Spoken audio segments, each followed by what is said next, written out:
ditën e tretë përpara zyrës tuaj dhe deklaruan se pa dorëheqje nuk ka dialog. A keni ju një kundërpërgjigje për ta të cilët kanë lajmëruar sërish sot në orën 18 një tjetër protestë? Dorëheqjen e kujt? Tuaja. Aha. Kam një përgjigje. Ti referohen arkivit të gjatë të këtij filmit vjetër, se tani më këtu s'ka asgjë tre. Unë nuk kam kërkuar të bisedoj me asnjë nga ata që për mua janë të kurdisur dhe janë të qartur. Kam kërkuar të bisedoj me ata të cilët kanë votuar për mua. Disa për tyre edhe më kanë shkruar nga protesta e parë.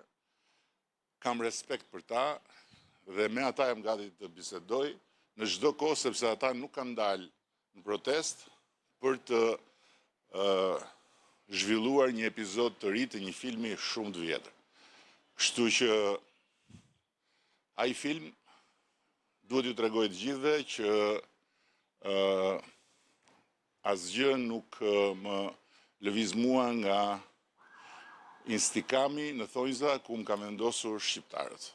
Dhe kush flet në emër të shqiptarëve duhet të mos e harroj që unë përfaqësoj dhe mishëroj vullnetin e të paktën mbi 800.000 shqiptarëve.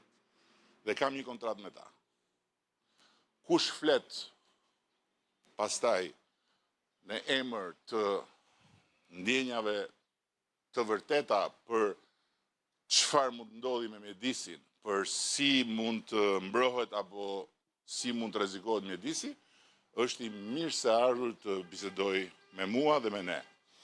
Ata që vinë me librin e shtëpisë time poshtë dritares këtu tek selia e Partisë Socialiste dhe vinë vërdall në për rrugë, si ata çakejt e agimit të artë në Greqi që ulërinin në Greqi është e grekëve, ata janë subjekt vetëm për Zotin dhe Zoti i falë se ata nuk din çfarë bëjnë, s'janë fare subjekt